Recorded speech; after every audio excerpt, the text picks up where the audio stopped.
Last time આપણે ઓફ-બાઉ principal study કરી ગયા. પરમાણુમાં કક્ષકોની અંદર ઇલેક્ટ્રોનની ગોઠવણી માટેના 3 નિયમો. એમાંનો સેકન્ડ લો છે પૌલીસ એક્સક્લુઝન પ્રિન્સિપલ. સો પૌલીસ એક્સક્લુઝન પ્રિન્સિપલ, અને ગુજરાતીમાં પૌલીનો નિષેધનો નિયમ કહેવામાં આવે છે. નિષેધનો નિયમ.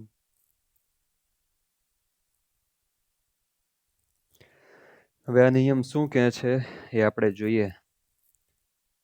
એની one orbital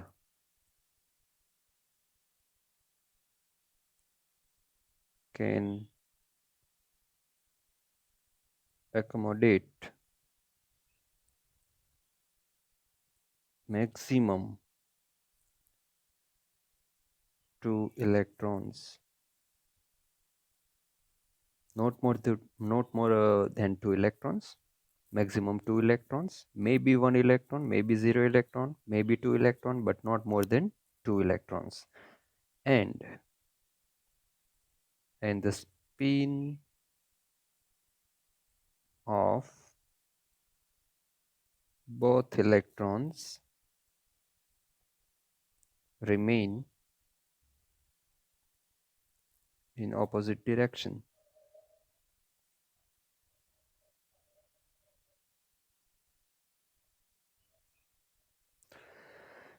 Okay, any one orbital, એ ઓર્બિટલ 1s હોય, એ ઓર્બિટલ 2s પણ હોઈ શકે.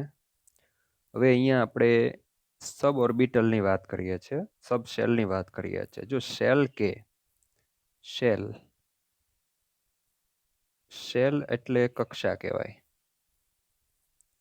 અને સબસેલ કહેવામાં આવે તો એને આપણે કક્ષકો કહીશું, અને એ પણ પેટા કક્ષકોની આપણે વાત કરીશું. For example px py pz dxy dyz etcetera. A 2s હોઈ શકે, 2px હોઈ શકે, 2py 2pz, બરાબર, 3dxy પણ હોઈ શકે એટસેટ્રા. આનું ગુજરાતી થાય કે કોઈ પણ એક કક્ષક વધુમાં વધુ 2 ઇલેક્ટ્રોન સમાવી શકે. એકોમોડેટ કરવું એટલે સમાવી શકે. અને એ બંને ઇલેક્ટ્રોનની સ્પિન, 2 ઇલેક્ટ્રોન સમાવી શકે. અને જો કોઈ કક્ષકની અંદર 2 ઇલેક્ટ્રોન હોય તો એ બંને ઇલેક્ટ્રોનની સ્પિન ઓપોઝિટ ડિરેક્શનની અંદર હોય છે, એટલે કે આ રીતે હોય છે. બરાબર. કક્ષકને આપણે બોક્સની અંદર પણ ઇન્ડિકેટ કરી શકીએ, તો એની પણ આપણે આગળ વાત કરીશું. બરાબર. કોઈ કક્ષક હોય, સપોઝ 1s કક્ષક હોય, તો 1s કક્ષકને આપણે આ રીતે ચોરસ બોક્સની અંદર, એટલે કે એક ખાના સ્વરૂપે બતાવી શકીએ.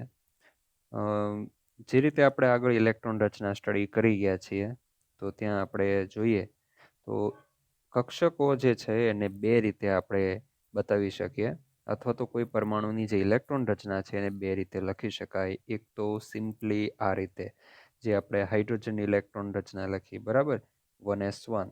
તો કક્ષક છે એને આપણે 1s તરીકે ઇન્ડિકેટ કરી, અથવા તો તમે આ રીતે બતાવી શકો, એક બોક્સ કરી શકો આમ, અને આ જે બોક્સ કર્યું છે ને એ 1s કક્ષક છે. બરાબર. અને આ ઇલેક્ટ્રોનની સંખ્યા છે 1, અને એને જો મારે બતાવ્યું હોય તો હું આ રીતે ઇલેક્ટ્રોન બતાવી શકું. ઘણીવાર આમ પણ આપણે લઈ શકીએ, અથવા તો આપણે અર્ધ તીરનો પણ ઉપયોગ કરી શકીએ. હિલિયમ છે એની અંદર 1sની અંદર 2 ઇલેક્ટ્રોન છે, તો હું આ રીતે 1s કક્ષકને એક બોક્સ સ્વરૂપે આપી દઉં, અને એની અંદર 2 ઇલેક્ટ્રોન, તો એક ઇલેક્ટ્રોન આ રીતે અને બીજો ઇલેક્ટ્રોન આ રીતે. તો એક ઇલેક્ટ્રોનની સ્પિન ઉપરની તરફ, બીજા ઇલેક્ટ્રોનની નીચેની તરફ ઇન્ડિકેટ કરે છે. એટલે ઉપરની તરફ છે ને એ ક્લોકવાઇઝ ડિરેક્શનની અંદર ઇલેક્ટ્રોન સ્પિન થાય છે, અને નીચે છે એ એન્ટી ક્લોકવાઇઝ ડિરેક્શનમાં ઇલેક્ટ્રોન સ્પિન થાય છે, એવું અહીંયા ઇન્ડિકેશન આપે છે. તો આ બંને ઇલેક્ટ્રોનને આ રીતે દર્શાવવા, એટલે કે બંને ઇલેક્ટ્રોનની સ્પિન ઓપોઝિટ ડિરેક્શનમાં હોય છે, એવું પૌલી નામનો સાયન્ટિસ્ટ કહે છે. હવે આપણે પૌલીના નિયમની અંદર આવીએ, તો અહીંયા નિષેધનો નિયમ પણ એક કહી શકાય. નિષેધનો નિયમ એટલે એવું કહી શકાય. હા, જો આ જે પ્રિન્સિપલ છે એને તમે ગુજરાતીમાં શું લખી શકો? હમણાં મેં તમને કીધું કે ગુજરાતીમાં આપણે શું એને કહી શકીએ કે કોઈ પણ એક કક્ષકની અંદર વધુમાં વધુ 2 જ ઇલેક્ટ્રોન સમાઈ શકે અને 2 ઇલેક્ટ્રોન જો હોય તો એની સ્પિન ઓપોઝિટ ડિરેક્શનમાં હોય છે. અથવા તમે એમ પણ કહી શકો કે કોઈ પણ કક્ષકમાં 2 કરતાં વધારે ઇલેક્ટ્રોન સમાઈ શકતા નથી અને 2 ઇલેક્ટ્રોન જો હોય તો એમની સ્પિન એકબીજાથી વિરુદ્ધ દિશામાં હોય છે. એટલે કે એમના જે ભ્રમણની દિશા છે એકબીજાથી ઓપોઝિટ ડિરેક્શનમાં હોય છે. હવે તમે આમ પણ લખી શકો, જો પૌલીનો નિયમ છે એને તમે આ રીતે પણ આપી શકો કે પરમાણુમાં કોઈ પણ 2 ઇલેક્ટ્રોનના ચારેય ક્વોન્ટમ અંક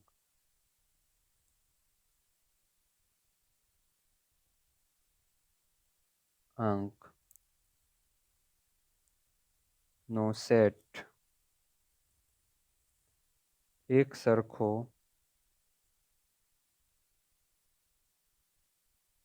હોઈ શકે નહીં. તમે આગળના ધોરણમાં ગુજરાતીમાં સ્ટડી કરી ગયા કે ભાઈ નિષેધ વાક્ય, નિષેધ એટલે નકાર વાક્ય, તો આ નકાર વાક્ય થયું કે પરમાણુમાં કોઈ પણ 2, તમારી બુકમાં આ રીતે લખ્યું છે, ખરેખર આ રીતે લખવું જોઈએ કે પરમાણુમાં કોઈ પણ એક કક્ષકમાંના, આ રીતે આટલું એડ કરો તો વધુ બેટર રહે. પરમાણુમાં કોઈ પણ એક કક્ષકમાંના 2 ઇલેક્ટ્રોનના ચારેય ક્વોન્ટમ અંકનો સેટ એક સરખો હોઈ શકે નહીં અથવા તો એક સરખો ન હોય એટલે આ એક નિષેધ વાક્ય થયું. એટલા માટે આ પ્રિન્સિપલ નિષેધનો નિયમ પણ કહેવામાં આવે છે. જો તમે આ રીતે પણ લખી શકો, બરાબર, આ રીતે પણ આપી શકો. ઉપરનું જે છે એ એકદમ સિમ્પલ છે. તમે એમ કહી શકો કે પરમાણુમાં કોઈ પણ કક્ષકમાં વધુમાં વધુ 2 ઇલેક્ટ્રોન સમાય.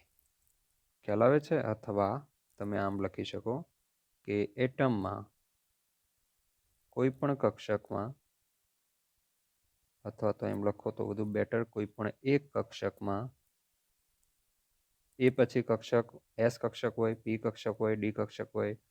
હવે તમે એમ કહેશો કે ડી કક્ષકમાં તો 10 ઇલેક્ટ્રોન સમાય, પી કક્ષકની અંદર 3 ઇલેક્ટ્રોન સમાય, 6 ઇલેક્ટ્રોન સમાય પી કક્ષકની અંદર.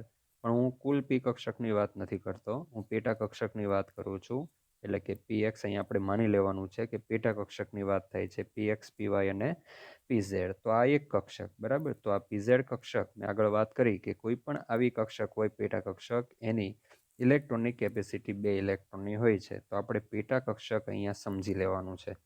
એટમમાં કોઈ પણ એક કક્ષક, હવે આ એક કક્ષક એટલે શું સમજી લેવાનું? પેટા કક્ષક. એ પછી પીની પેટા કક્ષક હોય, ડીની હોય કે એફની હોય. એસમાં તો કોઈ પ્રકાર જ નથી એટલે એ પોતે એક જ આવવાની. એટમમાં કોઈ પણ એક કક્ષકમાં વધુમાં વધુ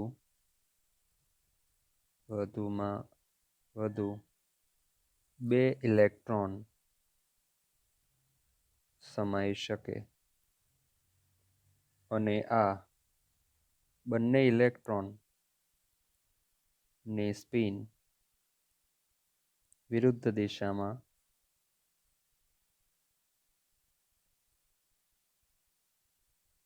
હોય છે. તમે આ રીતે આપી શકો, આ રીતે આપી શકો, અથવા તો તમે એમ પણ કહી શકો કે એટમમાં કોઈ પણ એક કક્ષકમાં 2 કરતાં વધુ ઇલેક્ટ્રોન સમાઈ શકે નહીં. આ નકાર વાક્ય થઈ ગયું, બરાબર. બે કરતાં વધુ ઇલેક્ટ્રોન સમાઈ શકે નહીં અને બંને ઇલેક્ટ્રોનની સ્પિન એકબીજાથી ઓપોઝિટ ડિરેક્શનમાં હોય છે. તો 3 રીતે તમે આ પ્રિન્સિપલને લખી શકો. હવે આપણને અહીંયા આ જે છે ને એ તો સમજાઈ જાય, એકદમ સિમ્પલ છે કે ભાઈ વધુમાં વધુ 2 ઇલેક્ટ્રોન સમાય, 2 કરતાં વધુ ઇલેક્ટ્રોન ના સમાય. પણ આ જે સ્ટેટમેન્ટ છે આ પણ પૌલીનો જ પ્રિન્સિપલ છે, પણ એ થોડોક આનાથી ડિફરન્ટ પડે છે. કઈ રીતે? કારણ કે અહીંયા ક્વોન્ટમ નંબરની વાત કરી છે કે પરમાણુમાં કોઈ પણ એક કક્ષકમાંના 2 ઇલેક્ટ્રોનના ચારેય ક્વોન્ટમ આંકનો જે સેટ છે એ એક સરખો હોઈ શકે નહીં.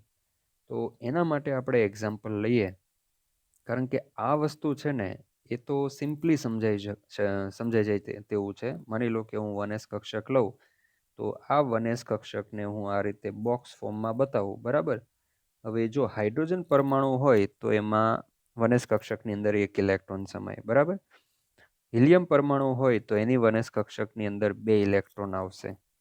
હવે લિથિયમ લઉં, મેં તમને આગળ વાત કરી લિથિયમની ઇલેક્ટ્રોન રચના, એટલા માટે જ ઇલેક્ટ્રોન રચના તો પાછળ આવે છે, છતાં મેં તમને આગળ આપ્યું એનું રીઝન જ આ છે કે આપણને આ પ્રિન્સિપલો છે ને થોડા ખ્યાલ આવી જાય. કારણ કે તમે આઉટબાઉ પ્રિન્સિપલ સ્ટડી કરો એટલે આટલી ઇલેક્ટ્રોન રચના તો તમે લખી જ શકો જ્યારે તમે આ કેપેસિટી કક્ષકોની કુલ કક્ષક જે મેઇન કક્ષક છે એની કેપેસિટી જાણતા હો ત્યારે. તો લિથિયમ છે એમાં આપણે ઇલેક્ટ્રોન રચના આપી હતી. 1s છે એ પહેલાં પૂરેપૂરી ભરાઈ જાય અને ત્યાર પછી ઇલેક્ટ્રોન 2sની અંદર જશે. તો આપણે આ ઇલેક્ટ્રોન છે ને 2sમાં જવા દીધો, એ આપણે 1sની અંદર નહીં નાખ્યો, કારણ કે પૌલીના પ્રિન્સિપલ મુજબ કોઈ એક પરમાણુય કક્ષકની અંદર વધુમાં વધુ 2 જ ઇલેક્ટ્રોન સમાય. ત્રીજો ઇલેક્ટ્રોન હું 1sની અંદર નહીં મૂકી શકું, ત્રીજો ઇલેક્ટ્રોન ઓટોમેટિક 2s કક્ષકની અંદર ચાલ્યો જશે. અને હા, બીજું તમે એ પણ જુઓ મેં કઈ રીતે ઇન્ડિકેટ કર્યું. જુઓ, એક ઇલેક્ટ્રોનની સ્પિન ક્લોકવાઇઝ ડિરેક્શનમાં તો બીજા ઇલેક્ટ્રોનની સ્પિન એન્ટી ક્લોકવાઇઝ ડિરેક્શનની અંદર. એટલે કે આ જો પહેલો ઇલેક્ટ્રોન છે એના માટે હું સ્પિન ક્વોન્ટમ આંકનું મૂલ્ય +½ કહું તો બીજા ઇલેક્ટ્રોન માટે સ્પિન ક્વોન્ટમ આંકનું મૂલ્ય શું થઈ જાય? -½ થઈ જાય. બરાબર, હવે ખ્યાલ આવી ગયો. અને ત્રીજો ઇલેક્ટ્રોન તો એ ક્યાં ચાલ્યો જશે? 2s કક્ષક. નેક્સ્ટ, કારણ કે આની કેપેસિટી પૂરી થઈ ગઈ, મેક્સિમમ 2 ઇલેક્ટ્રોન જ એની અંદર એકોમોડેટ થઈ શકશે. તો આ જે વસ્તુ છે એ સિમ્પલ છે. આ પ્રિન્સિપલનું આ એક્ઝામ્પલ થયું એ સમજવું ઇઝી છે. બરાબર, પણ આ જે ક્વોન્ટમ નંબરના જે સેટની વાત કરી છે એના માટે આપણે ફર્ધર એક્ઝામ્પલ લઈએ. માની લો કે હું અહીંયા એક 1s ઓર્બિટલ લઉં છું, 1s કક્ષક. એના માટે તમે કોઈ પણ કક્ષક 2px પણ લઈ શકો, 3dxy પણ લઈ શકો. ચાલો, આ કક્ષક છે કે જેની અંદર 2 ઇલેક્ટ્રોન છે. બરાબર, હવે આ એક કક્ષકની અંદર આવેલ બંને ઇલેક્ટ્રોનના ચારેય ક્વોન્ટમ નંબરનો સેટ જે છે એ સમાન ન હોય. તો એના માટે હું જરાક આ રીતે એક્ઝામ્પલ લઉં. એની અંદર જો n, ચાલો મને આ જે ઇલેક્ટ્રોન છે ને એના માટેનો હું સેટ લઉં છું, n, l, ml અને ms. ઓકે, હવે આ ઇલેક્ટ્રોન માટે n નું મૂલ્ય કેટલું થાય?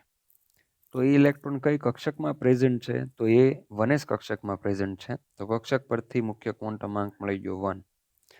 ત્યાર પછી l. તો l છે એ આપણે કઈ પ્રકારની કક્ષક છે એના પરથી ખ્યાલ આવી જાય. s કક્ષક માટે l નું મૂલ્ય હંમેશા કેવું હોય? 0. ચાલો, ml. હવે આપણે ખબર છે કે ml = 2l + 1. બરાબર, ml ના મૂલ્યો કઈ મુજબ આવશે? 2l + 1 મુજબ. સો અહીંયા l નું મૂલ્ય તમે 0 મૂકી દો એટલે ml નું મૂલ્ય તમને 1 મળશે, અને એક મૂલ્ય આપણે વચ્ચે 0 થી પસંદ કરવાનું. તો ml નું મૂલ્ય પણ શું થશે?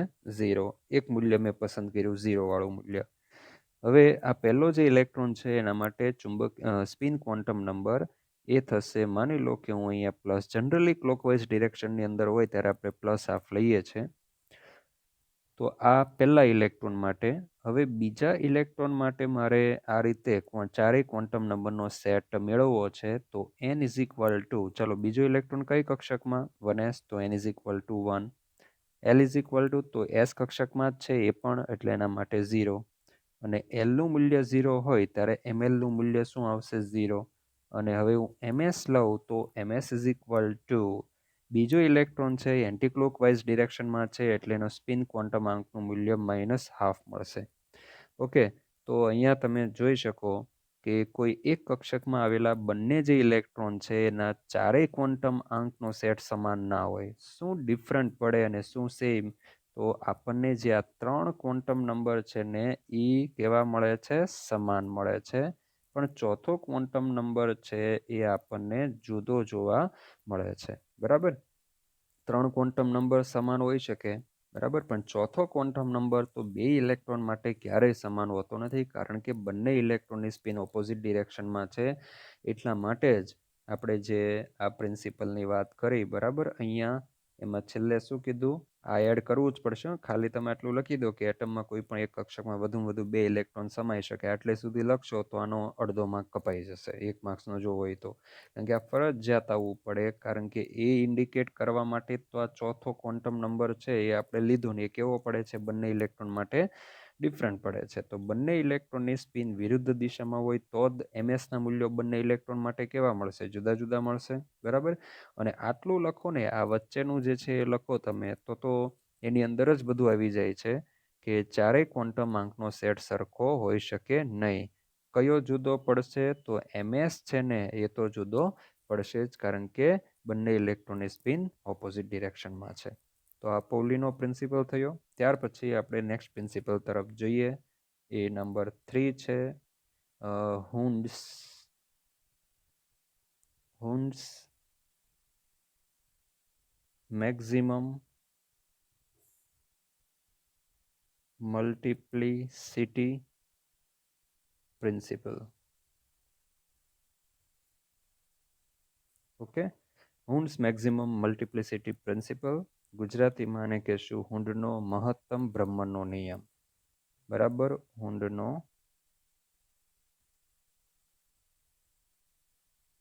મહત્તમ ભ્રમણ. આ ભ્રમણ જે છે ને એ સ્પિનની વાત કરે છે. આપણે ભમરડો ફરતો હોય ને ત્યારે એને ફિઝિક્સની ભાષામાં સ્પિન થાય છે એવું કહી શકીએ. અને આપણે સિમ્પલ એમ પણ કહી શકીએ કે ભમરડાનું ભ્રમણ ચાલુ છે. બરાબર. અથવા તો સ્પિન થવાનું ચાલુ છે. હુન્ડનો મહત્તમ ભ્રમણનો નિયમ. હુન્ડનો જે પ્રિન્સિપલ છે એ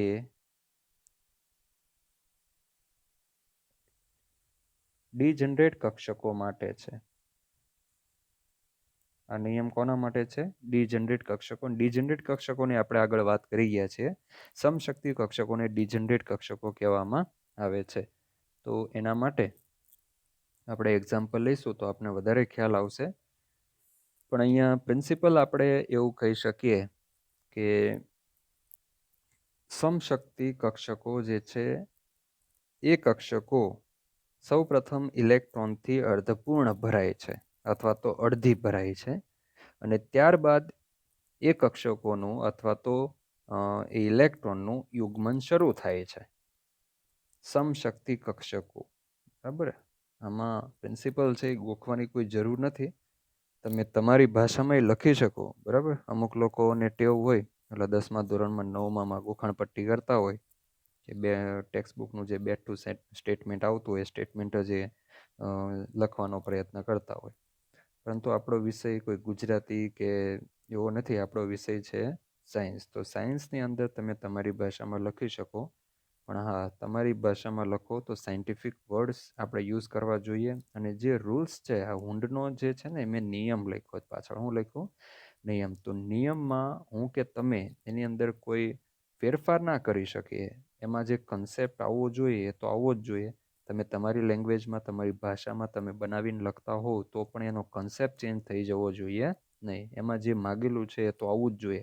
કારણ કે નિયમ વસ્તુની અંદર જો તમે અણુની જગ્યાએ પરમાણુ લખી દો અને પરમાણુની જગ્યાએ જો અણુ લખી દો, હવે જો અહીંયા પરમાણુમાં, બરાબર, પરમાણુમાં એની જગ્યાએ તમે અણુમાં લખી દો તો પછી એનું કોઈ મહત્વ નથી રહેતું. એટલે તમે બનાવો એનો વાંધો નહીં. બરાબર. હું તો એમ જ કહીશ કે તમારે સમજીને બનાવવું જોઈએ, ગોખણપટ્ટી ના કરવી જોઈએ. કારણ કે આપણી પાસે અહીંયા 7 ને 7 14 ચેપ્ટર 11માં છે અને બધા ચેપ્ટર લેન્ધી છે. હા, અમુક 2-3 ચેપ્ટરો રેડોક્સ પ્રક્રિયા, હાઇડ્રોજન એ થોડા શોર્ટ છે. બાકી તો બધા ચેપ્ટર લેન્ધી. 12મામાં જશો તો હજુ ચેપ્ટરો ની જે લંબાઈ છે વધી જશે. અને 12મામાં 16 ચેપ્ટરો આવે છે. તો એ 16 ચેપ્ટરોને સેન્ટન્સ ટુ સેન્ટન્સ યાદ રાખવું એ તો લગભગ પોસિબલ જ નથી. એટલે અત્યારથી ટેવ પાડી દેવી જોઈએ કે સમજી વિચારીને આપણે આપણી ભાષાની અંદર એને લખીએ. પણ જો આપણે કન્સેપ્ટ સમજાણો હશે તો આપણે લખી શકીશું. વધારે તો હું તમને અત્યારે અહીંયા તો ખાસ નથી કહી શકતો, પણ જ્યારે આપણે ફેસ ટુ ફેસ ક્લાસની અંદર આવશું ત્યારે કઈ મેથડથી આપણે વાંચવું જોઈએ, સમજવું જોઈએ, લખવું જોઈએ. બરાબર. એ તમને સામે આવો ત્યારે હું તમને એના વિશે લેક્ચર આપી શકું. તો સમશક્તિ. અને બીજું એ પણ કહેવાનું કે અહીંયા પરમાણુમાં કોઈ પણ એક કક્ષક, બરાબર, અહીંયા હું લખ્યું છે કક્ષક. જો અહીંયા ભૂલમાં કક્ષા લખાઈ ગયું, બરાબર, કક્ષકની જગ્યાએ જો કક્ષા લખાઈ ગયું તો આખું જે આ તમારું સ્ટેટમેન્ટ છે એના ઉપર ચોકડી જ લાગી જશે.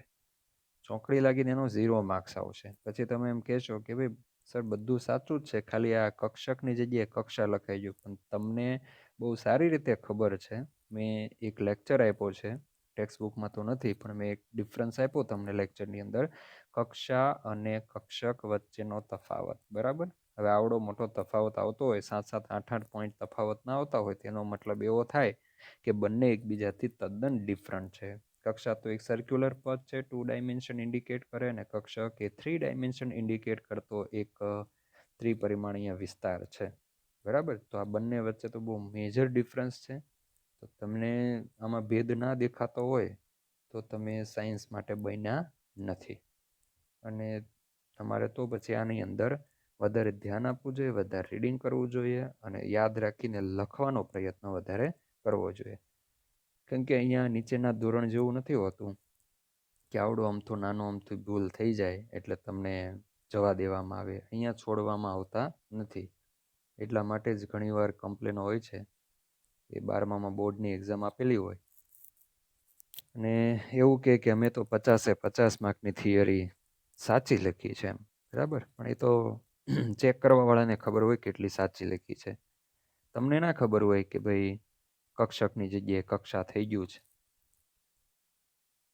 તમે પ્રિન્સિપલ વ્યવસ્થિત લખ્યો જ હોય પણ આવડી નાની ભૂલ થઈ હોય એટલે અહીંયા ચોકડી મારીને પ્રિન્સિપલનો 1 માર્ક હોય ત્યાં 0 થઈ જાય, બરાબર. અણુની જગ્યાએ પરમાણુ થઈ જાય તો અહીંયા ચોકડી લાગીને એનો કોઈ મતલબ જ ના રહે. નિયમ હોય તો નિયમમાં તો આવી નાની એવી ભૂલ પણ જો થાય તો એનો કોઈ મતલબ રહેતો નથી. હવે તમે જ અહીંયા કક્ષા વિચારો, બોલો, કક્ષા વિચારો તો એની અંદર તો કક્ષાની અંદર તો 2n² મુજબ ઇલેક્ટ્રોન ગોઠવાય. એની કેપેસિટી તો 2n² મુજબ હોય. પહેલી કક્ષામાં 2 ઇલેક્ટ્રોન, બીજી કક્ષામાં 4 ઇલેક્ટ્રોન, બરાબર, ત્રીજી કક્ષામાં 18 ઇલેક્ટ્રોન. પણ અહીંયા તો 2 ઇલેક્ટ્રોનની જ વાત થાય છે.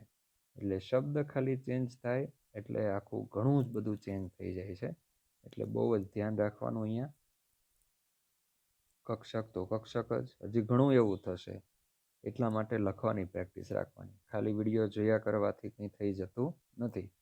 વિડીયો જોઈને ટેક્સ્ટ બુક જોયા કરીએ ત્યારે આપણે એવું જ લાગે કે અમને બધું આવડે જ છે. પણ જ્યારે તમે લખવા બેસો છો ને ત્યારે આવી નાની નાની ભૂલો થઈને 50 માર્કનું લખ્યું હોય ને 40 માર્ક આવી જાય છે. એટલે અત્યારે આપણે ફક્ત MCQની જ એક્ઝામ લઈએ છીએ. કેમ કે થિયરીની એક્ઝામ અત્યારે લેવી, ઘરે બેઠા લેવી એ પોસિબલ નથી. તો દરેક સ્ટુડન્ટને રિક્વેસ્ટ છે, કારણ કે 12મા ધોરણમાં બોર્ડમાં પણ 50 માર્કની થિયરી લખવાની આવે છે. કેમિસ્ટ્રી માટે લખાણ ખૂબ મહત્ત્વનું. જે કંઈ માર્ક્સ જશે એ થિયરીની અંદર જ જશે, લખાણની અંદર જશે, કપાશે, બરાબર. એટલે લખવાની પ્રેક્ટિસ અત્યારે કન્ટિન્યુ ચાલુ જ રાખવાની. હવે તમારી પાસે મટીરિયલ પણ આવી ગયું છે તો એની અંદર ક્વેશ્ચન અને આન્સર વાઇઝ પ્રશ્નો આપેલા છે થિયરીના. તો તમને ખ્યાલ આવે કે ભાઈ આ પ્રશ્ન છે એની અંદર આપણે કેવી રીતે લખવું, કેટલું લખવું, પોઈન્ટ વાઇઝ તમને અંદર આપેલું છે. એટલે મેથ્સના સ્ટુડન્ટ માટે ખાસ, અને બાયોલોજીમાં જે લોકો કોમ્પિટિટિવમાં ઇન્ટરેસ્ટેડ નથી, ગુજરાત બોર્ડમાં જ ઇન્ટરેસ્ટેડ છે, એ લોકોએ લખાણ ઉપર ખાસ ધ્યાન આપવું, બરાબર. અને બાકીના છે એણે તે થિયરીની અંદર અમુક જે રિએક્શનો છે, જે કંઈ પ્રિન્સિપલ છે, એને લખીને થોડા તૈયાર કરે તો વધુ બેટર. જઈએ આગળ આપણે કે ડીજનરેટ કક્ષકો, બરાબર. સમશક્તિ કક્ષકો પ્રથમ ઇલેક્ટ્રોનથી અડધી ભરાય છે અને ત્યારબાદ ઇલેક્ટ્રોનનું યુગ્મીકરણ, યુગ્મીકરણ એટલે કપલિંગ ઇંગ્લિશમાં, પેરિંગ પણ એને કહેવામાં આવે, પેરિંગ, ઓકે, યુગ્મીકરણ થાય છે. ફરજિયાત અહીંયા સમશક્તિ કક્ષકો આવવું જોઈએ, બરાબર. જો અહીંયા સમશક્તિ કક્ષકો ના લખ્યું અને ખાલી કક્ષકો લખ્યું તો અહીંયા લાગી જશે ચોકડી. પછી તમે આ બધું બરાબર લખ્યું, ઘણા આવે શરૂઆતમાં 11મામાં સ્ટાર્ટિંગમાં જ્યારે એક્ઝામો લેવામાં આવે ને ત્યારે આવું બહુ થાય. જ્યારે પેપર આપીને સોલ્યુશન કરાવીએ, પેપર આપીએ ભાઈ કંઈ ભૂલ હોય તો કયો, એમ માર્ક્સમાં કંઈ રહી ગયું હોય ચેક કરવાનું અથવા તો ઓછા વધુ થઈ ગયા હોય તો કયો, તો આટલું ના લખ્યું હોય સમશક્તિ અને અહીંથી સ્ટાર્ટ કરી દે કક્ષકો, બરાબર. એટલે આખી ઉપર ચોંકડી લાગે, પછી કે સર ખાલી આટલું જ ભૂલાઈ ગયું છે, એમ આટલું જ તે એ તો મેન છે, બરાબર. જે મેન જ ભૂલાઈ ગયું હોય તો મજા આવે નહીં. આપણે ક્યાંય જમવા જઈએ અને આપણને પીરસવા આવે, મઠ્ઠો જ ભૂલાઈ જાય તો પછી, અને મઠ્ઠો ભૂલાઈ જાય પછી જમી લીધા પછી ખબર પડે એટલે મઠ્ઠો જ ભૂલાઈ ગયો હતો, તો એમાં પછી આપણને બહુ મોટો અફસોસ થાય કે ભાઈ મેન વસ્તુ હતી એ તો ભૂલાઈ ગઈ, તો આ જમવાનો કોઈ મતલબ નહોતો. ઓકે, તો સમશક્તિ છે એ ફરજિયાત આવવું જોઈએ, કારણ કે મેં પહેલાં જ લખી દીધું છે કે આ હુન્ડનો પ્રિન્સિપલ છે ને એ ડિજનરેટ કક્ષકો માટે છે, સમશક્તિ કક્ષકો માટે છે. તો અહીંયા શું કહે છે કે સમશક્તિ કક્ષકો પ્રથમ ઇલેક્ટ્રોનથી અડધી ભરાય છે, બરાબર, અથવા તો અર્ધપૂર્ણ ભરાય છે, આમ પણ લઈ શકો, અર્ધપૂર્ણ ભરાય છે અને ત્યારબાદ ઇલેક્ટ્રોનનું કપલિંગ થાય છે અથવા તો યુગ્મીકરણ થાય છે. Degenerate orbital fill first halfly by electron and then coupling process is start. So અહીંયા આને સમજવા માટે આપણે એક્ઝામ્પલ લઈએ. તમને એવું પણ કે એક્ઝામ્પલ સાથે સમજાવો.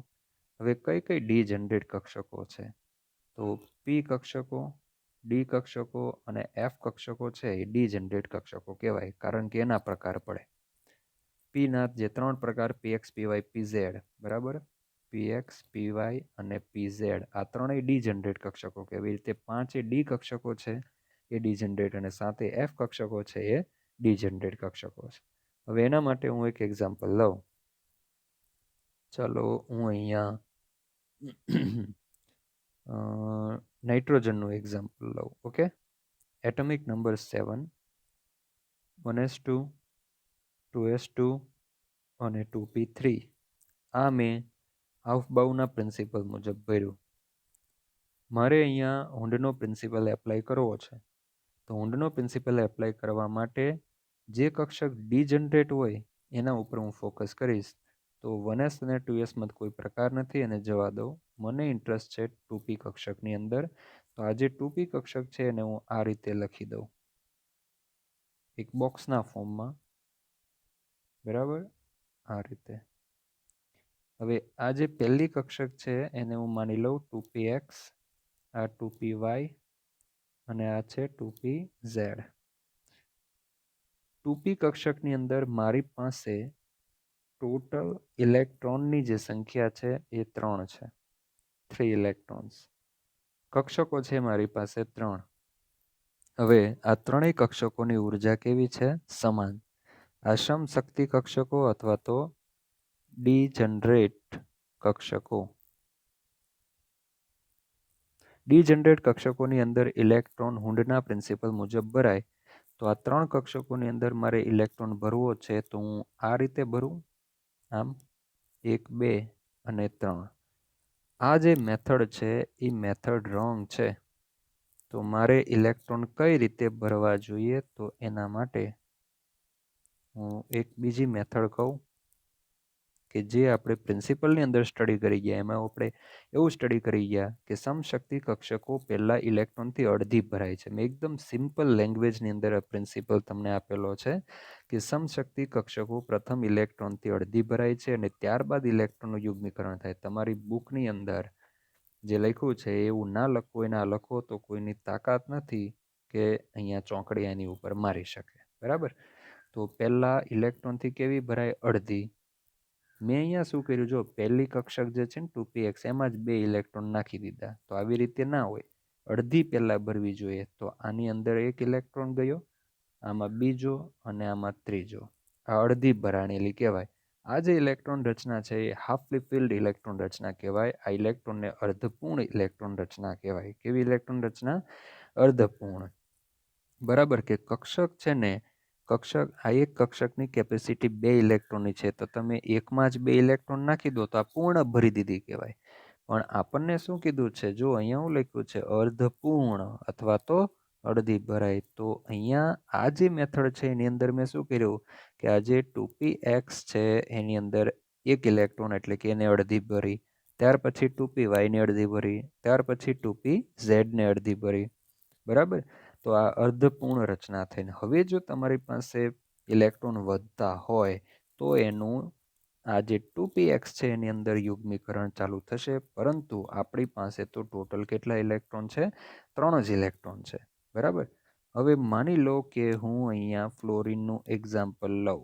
બરાબર? ચાલો ઓક્સિજનનું એક્ઝામ્પલ લઉં કે જેમાં 8 ઇલેક્ટ્રોન અને 2p ની અંદર કેટલા આવશે? 4 ઇલેક્ટ્રોન.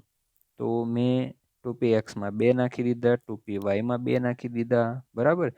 હવે આ જે મેથડ થઈ એ રોંગ મેથડ થઈ. શું કામ? કારણ કે ત્રણેય જે કક્ષકો છે એની ઉર્જા તો સમાન છે, તો તમે 2px માં 2 નાખી દો, 2py માં 2 નાખી દો, 2pz સાવ ખાલી રહે એવું તો ચાલે નહીં. એ તો 2pz સાથે અન્યાય થયો કહેવાય, કારણ કે ત્રણેયની ઉર્જા તો સમાન છે. એક ભાઈ છે, બરાબર, એના 3 છોકરા છે. એક્ઝામ્પલ લઈએ આપણે.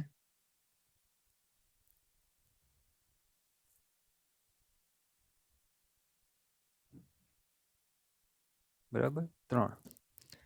આપણે એવું જ વિચારીએ છીએ કે આ ત્રણેય એના જ છોકરા છે, એટલે કે બહારથી ઉછીના લાવ્યા નથી.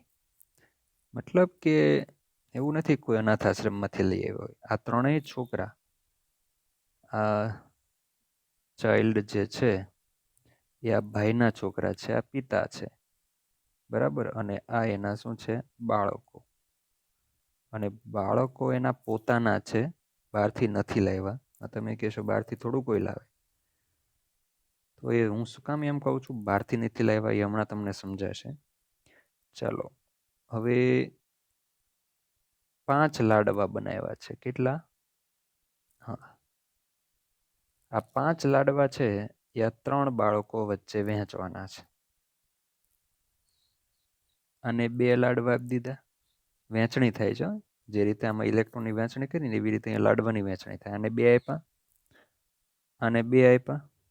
તો આને તો લાડુ ટપકાવવાની ને, કે ભાઈ આને 2 આપ્યા, આને 2 આપ્યા, અને 1 આપ્યું. અથવા તો આપણે એમ કરીએ સમજવા માટે કે ભાઈ 3 લાડવા. ઓકે, હવે શું થાય જોજો. અને 2 આપી દીધા, આને 1 આપ્યો, તો આના ભાગમાં કંઈ આવ્યું નહીં. કંઈ ના આવ્યું એટલે આ શું કરશે? એની થાળીનો કરશે ઘા આના ઉપર. અંદરો અંદર થાળીને વાડકા ચમચા આવશે, બધા એકબીજાને ટીપવાનું ચાલુ કરી દેશે. અસ્થિરતા ઉત્પન્ન થશે. શું ઉત્પન્ન થશે? અસ્થિરતા. તો ઇલેક્ટ્રોન એવી રીતે કક્ષકોમાં ગોઠવવા જોઈએ કે જેથી એમાં અસ્થિરતા ઉત્પન્ન ના થાય, મેક્સિમમ સ્ટેબિલિટી પ્રાપ્ત કરે, સ્થિરતા પ્રાપ્ત કરે. તો આજે પપ્પા છે એણે આ રીતે લાડવાની વહેંચણી ના કરવી જોઈએ. એણે સૌથી પહેલા બધાને એક એક એક એક આપવો જોઈએ. આને 1, આને 1, અને આને 1. બરાબર? ત્રણેયને 1 1. આ અર્ધપૂર્ણ થયું. હવે સીધા જ આને પહેલાને 2 આપી દે તો પાછળવાળો હાવ કોરો રહી જશે. અને આવું પિતા નહીં કરે કે ભાઈ પહેલાને 2 આપી દે પછી આને 1 રહે. આને મજા નહીં આવે. 1 આવશે, એમ કહેશે કે આને કેમ 2? અને આને તો હાવ મજા નહીં આવે. કેમ? કેમ કે આને 2, આને 1, હાવ લુખ્ખો રહી ગયો. એટલે અહીંયા આજે આવી વહેંચણી નહીં થાય, કારણ કે આ પિતાના જ 3 બાળકો છે. હા, માની લો કે આને બહારથી લઈ આવ્યા હોય અનાથ આશ્રમમાંથી, તો આ રીતે વહેંચણી કરે સમજી શકાય. પણ એટલે જ મેં પહેલાં કીધું કે અનાથ આશ્રમમાંથી લાવ્યા નથી, એના પોતાના જ બાળકો છે. બરાબર?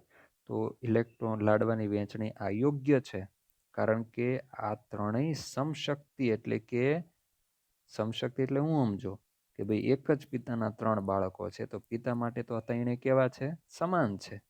જે રીતે આ ત્રણેય કક્ષકોની ઉર્જા સમાન છે, એ રીતે આ બાળકો પણ એના માટે કેવા છે? સમાન છે. હવે માની લો કે લાડવા 4 છે, તો આ રીતે એક એક એક એક આપી દીધો. બરાબર? આ સૌથી મોટો છોકરો છે, પહેલા નંબરનો, આ બીજા નંબરનો, અને આ ત્રીજા નંબરનો. હવે એક લાડવો વધે છે, તો પછી નવો રાઉન્ડ ચાલુ કરવો પડશે. તો અહીંયા આપણે અહીંથી આપીશું આને 2, બરાબર? થઈ ગયા ટોટલ 4. હવે નથી, તો હવે આમાં કોઈ પ્રોબ્લેમ નહીં થાય. પણ તમે પહેલી જ વારમાં પહેલાને 2 આપી દો છો અને બાકીના હાવ રહી જાય છે, બરાબર? તો એ યોગ્ય નથી. માની લો કે લાડવાની સંખ્યા 5 છે, તો આને 2 આવશે. માની લો કે લાડવાની સંખ્યા 6 છે, તો આને 2 આવશે. આ પૂર્ણ, હા, બધાની કેપેસિટી 2 લાડવાની છે. તો આ જે રચના છે એને પૂર્ણ રચના કહેવાય. શું કહેવાય? પૂર્ણ રચના. અને પૂર્ણ રચના હોય ને ત્યાં મેક્સિમમ સ્ટેબિલિટી જનરેટ થતી હોય છે. તો એવી જ રીતે હવે અહીંયા જોઈએ આપણે કે ઓક્સિજનમાં 2p કક્ષકની અંદર કેટલા ઇલેક્ટ્રોન છે? 4. તો 4 ઇલેક્ટ્રોન આ રીતે ભરી શકાય નહીં, કારણ કે એક સાવ ખાલી રહી જશે, બરાબર? એને તો લોસવાનું જ આવશે. એના કરતાં બેટર છે કે પહેલાં બધી કક્ષકોમાં એક ઇલેક્ટ્રોન જવા દો, એને અડધી ભરી દો. તો આ જે અત્યારે ભરી છે ને એ અડધી ભરેલી રચના કહેવાય. હવે બીજો રાઉન્ડ ચાલુ કરીએ કે જેની અંદર ઇલેક્ટ્રોનનું કપલિંગ થાય છે, એટલે કે ઇલેક્ટ્રોનનું પેરિંગ થાય છે, ઇલેક્ટ્રોનનું યુગ્મીકરણ થાય છે. અને યુગ્મિત ઇલેક્ટ્રોનની સ્પિન પૌલીના પ્રિન્સિપલ મુજબ એકબીજાથી ઓપોઝિટ ડિરેક્શનની અંદર હોય છે. તો હવે ચોથો ઇલેક્ટ્રોન અહીંયા જશે અને અહીંયા ઇલેક્ટ્રોનનું યુગ્મીકરણ થયું 2pxની અંદર, એવું કહેવામાં આવે છે. માની લો કે હું ફ્લોરિનની વાત કરું છું, બરાબર? ચાલો હું ફ્લોરિનની વાત કરું. તો ફ્લોરિન એટમિક નંબર 9 છે અને 2pની અંદર એમાં કેટલા ઇલેક્ટ્રોન છે? 5 ઇલેક્ટ્રોન. તો અહીંયા 2pમાં 5 ઇલેક્ટ્રોન. ઓકે, આમ થાય. હવે અહીંયા 5મો ઇલેક્ટ્રોન અહીંયા જશે. તમે એમ કહેશો કે ભરાણું તો હરખું જ ને એમ, અહીંયા તે 2 ને 2 4 ને 1 5, તો અહીંયા 2 ને 2 4 ને 1 5. પણ મેં જે ઇલેક્ટ્રોન ભરવાની જે મેથડ યુઝ કરી છે ને એ અહીંયા રોંગ છે. તમે કહેશો બે રચના તો સમાન જ છે. રચના ભલે સમાન હોય પણ તમે મેથડ કઈ યુઝ કરી? તમે અહીંયા સીધા જ શું કરી દીધું?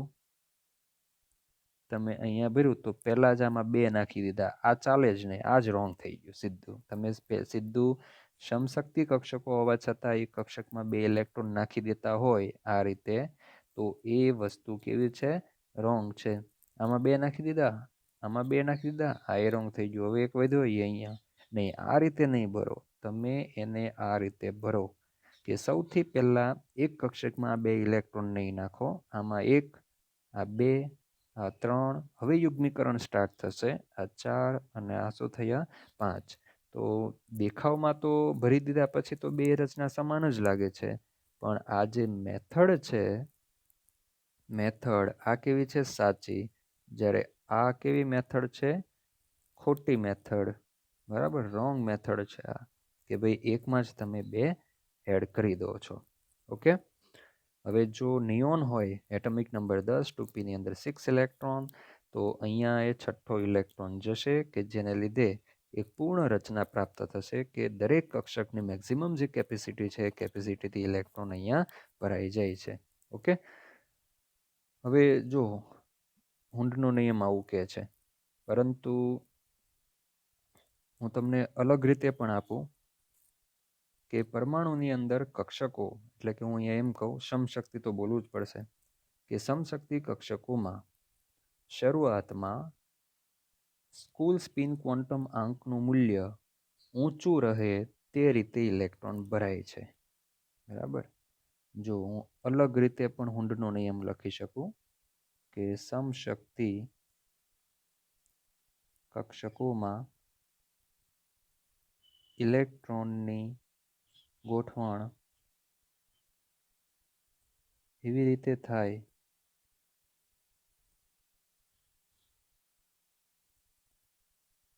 કે જેથી શરૂઆતમાં કુલ સ્પિન ક્વોન્ટમાંક નું મૂલ્ય મહત્તમ રહે અને ત્યારબાદ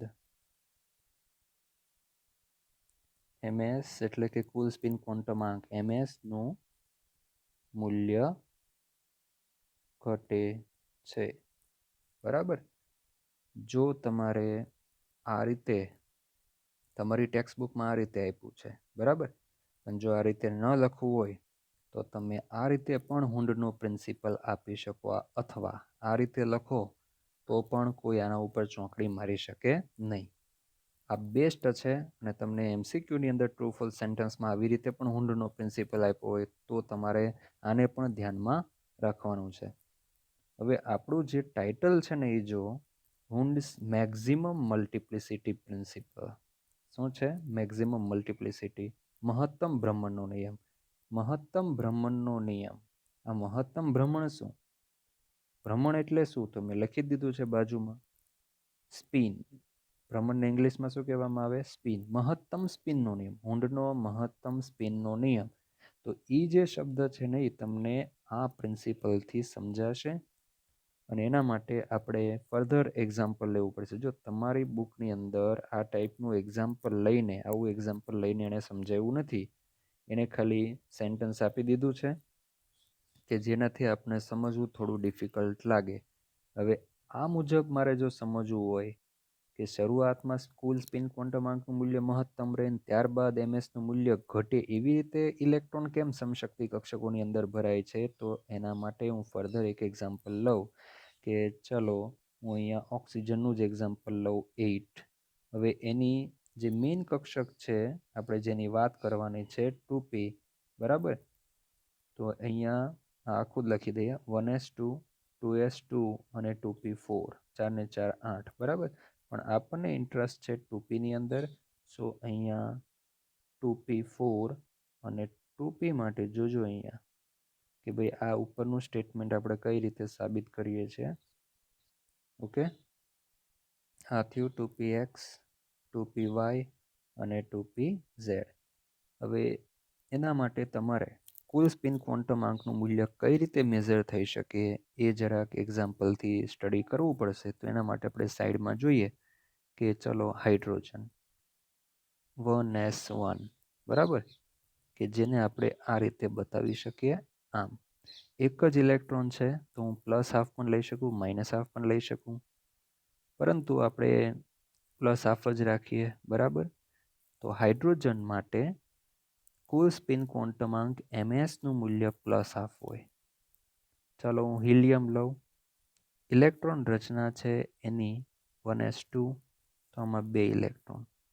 હવે કુલ સ્પિન ક્વોન્ટમાંક એમએસ ઇઝ ઇક્વલ ટુ, જો કુલ સ્પિન ક્વોન્ટમાંક એમએસ મેળવવો હોય ને તો આખી જે ઇલેક્ટ્રોન રચના હોય એમાં બધા ઇલેક્ટ્રોન માટે જેટલા સ્પિન ક્વોન્ટમાંકના મૂલ્ય હોય એનો સરવાળો કરવાનો. તો અહીંયા પહેલા ઇલેક્ટ્રોન માટે પ્લસ હાફ અને બીજા ઇલેક્ટ્રોન માટે માઇનસ હાફ. ચાલો સરવાળો કરો, શું થઈ ગયું? 0. તો હિલિયમ માટે કુલ સ્પિન ક્વોન્ટમાંકનું મૂલ્ય શું થઈ ગયું? 0, બરાબર. હવે હું ઓક્સિજન માટે લઉં. ઓક્સિજન એટમિક નંબર 8, એમાં 1sની અંદર 2 ઇલેક્ટ્રોન, 2sની અંદર 2 ઇલેક્ટ્રોન અને 2pની અંદર કેટલા ઇલેક્ટ્રોન છે? 4. તો એક હુન્ડના નિયમ મુજબ આ રીતે ભરવું, 1 2 3 અને અહીંયા કપલિંગ થયું 4, બરાબર. Now ms for oxygen is equal to, ચાલો પ્લસ હાફ આ માઇનસ હાફ, પ્લસ હાફ આ માઇનસ હાફ. તમે આગળવાળા માટે માઇનસ હાફ પણ લઈ શકો, તો પછી બીજો હોય એના માટે પ્લસ હાફ લેવું પડે, બરાબર. હવે અહીંયા પ્લસ હાફ તો અહીંયા માઇનસ હાફ, બરાબર. અહીંયા પ્લસ હાફ અને આ પણ પ્લસ હાફ. કેટલા કેન્સલ થઈ ગયા? આ 2 cancel, plus minus cancel, plus minus cancel. તો હવે જો અહીંયા શું થયું? હાફ વત્તા હાફ એટલે કેટલું થયું? 1 થયું. તો અહીંયા એમએસનું મૂલ્ય જે છે ઓક્સિજનમાં રહેલા ઇલેક્ટ્રોન માટે સ્પિન ક્વોન્ટમાંકનું મૂલ્ય થયું 1. ઓકે, એટલે સરવાળો જ મારવાનો સ્પિન ક્વોન્ટમાંકનો, એટલે તમને ઓક્સિજન માટે ટોટલ સ્પિન ક્વોન્ટમાંક એમએસનું મૂલ્ય મળી જાય. હવે જુઓ અહીંયા શું કીધું છે, જો કે સમશક્તિ કક્ષકોમાં ઇલેક્ટ્રોનની ગોઠવણ એવી રીતે થાય છે કે જેથી શરૂઆતમાં કુલ સ્પિન ક્વોન્ટમ આંકનું મૂલ્ય મહત્તમ રહે. સ્ટાર્ટિંગની અંદર કેવું રહે? મહત્તમ. તો હવે હું અહીંયા 4 છે ને તો આ રીતે ગોઠવણ કરું છું, 1 2 3, બરાબર. ત્રણેયની અંદર એક એક એટલે કે અર્ધપૂર્ણ રચના મેં કરી દીધી. ચાલો, આ શરૂઆતનું કહેવાય. બરાબર. પછી બીજો રાઉન્ડ એટલે શું? જ્યારે તમે ઇલેક્ટ્રોન અવેલેબલ હોય કપલિંગ કરો ને એને બીજો રાઉન્ડ કહેવામાં આવે. શરૂઆતમાં આ રીતે, શરૂઆતમાં અર્ધપૂર્ણ રચના એટલે એને શરૂઆત કહેવામાં આવે. આ રીતે શરૂઆતમાં ઇલેક્ટ્રોનની ગોઠવણી થાય છે. ચાલો હવે હું એમએસનું મૂલ્ય મારે જોઈએ છે શરૂઆતમાં. બરાબર. શરૂઆતમાં એમએસ તો અહીંયા +½ અને અહીંયા +½ ઓકે. તો ઇઝ ઇક્વલ ટુ શું થશે? 3/2 1.5 ઇઝ ઇક્વલ ટુ 1.5 ઓકે. હવે આપણી પાસે એક ઇલેક્ટ્રોન છે, કારણ કે ટોટલ આપણી પાસે કેટલા ઇલેક્ટ્રોન છે? 4 ઇલેક્ટ્રોન. બરાબર. હવે શું થશે? આ ઇલેક્ટ્રોન રચના હજી આપણે પૂરી નથી કરી, કેમ કે ખરેખર તો આપણી પાસે 4 ઇલેક્ટ્રોન છે અને આપણે કેટલા ભરી દીધા છે? 3 ઇલેક્ટ્રોન. તો આ જે મૂલ્ય આવ્યું ને એ શરૂઆતમાં ઇલેક્ટ્રોન ભરવામાં આવે છે ત્યારે આપણે કુલ સ્પિન ક્વોન્ટમ આંકનું મૂલ્ય આપણને 1.5 મળે. હવે શું થશે જોજો, કારણ કે ઇલેક્ટ્રોન રચના કમ્પ્લીટ તો કરવી જ પડશે. 1, 2 અને 3 ઓકે. ચોથો ઇલેક્ટ્રોનનું અહીંયા યુગ્મીકરણ થયું. હવે હું એમએસનું મૂલ્ય લઉં તો +½ -½ +½ એન્ડ +½ ઇઝ ઇક્વલ ટુ આ બે થઈ ગયા કેન્સલ, તો અહીંયા થયું 1. આ મૂલ્ય નીચું મૂલ્ય, જ્યારે આ મૂલ્ય છે ને એ કેવું છે? ઊંચું મૂલ્ય છે. સમજ પડી? તો શરૂઆતમાં ઇલેક્ટ્રોન કઈ રીતે સમશક્તિ કક્ષકોમાં ભરાય? તો એમએસનું મૂલ્ય, કુલ સ્પિન ક્વોન્ટમ આંકનું મૂલ્ય કેવું રહે?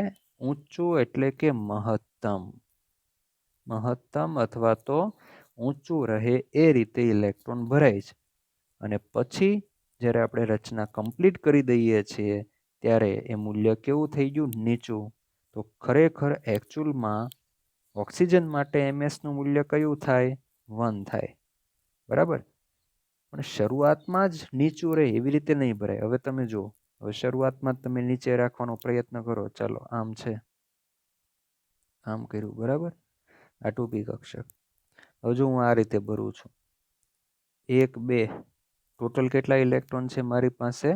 4 ઇલેક્ટ્રોન. એ 4 ઇલેક્ટ્રોનને સમશક્તિ કક્ષકોમાં હું આ રીતે ગોઠવું છું. અહીંયા આપણે પાછળ લઈએ આ રીતે. આમ છે. I have 4 electrons. બરાબર. હું આમ ગોઠવું 1, 2,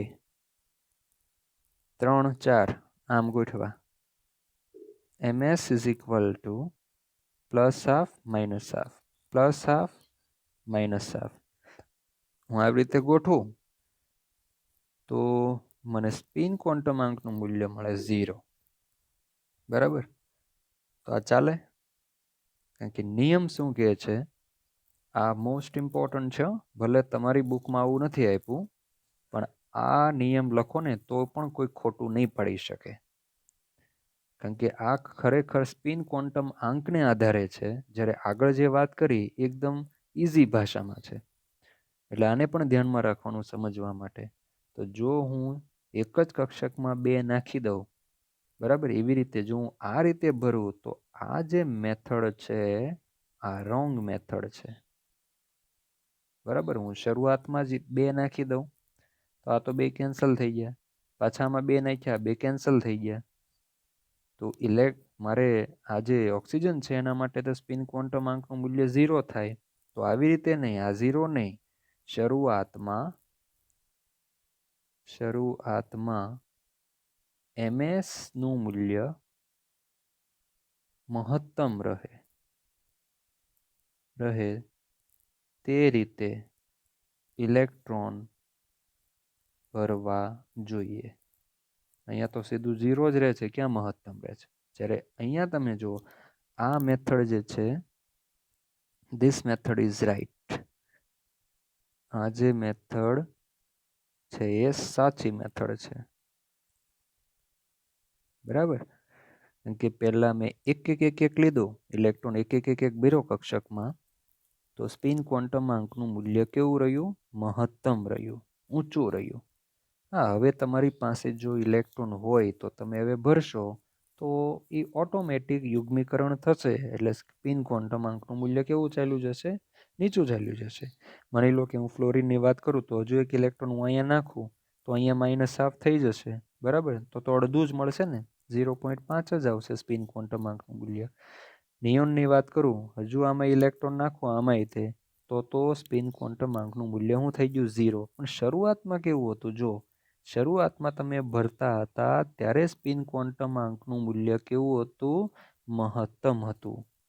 બરાબર, એટલે શરૂઆતમાં સ્પિન ક્વોન્ટમાંકનું મૂલ્ય 0 થઈ જાય એવી રીતે આપણે ઇલેક્ટ્રોન ક્યારેય સમશક્તિ કક્ષકોની અંદર ભરવાના નથી. તો આ હુંડનો પ્રિન્સિપલ છે. બરાબર.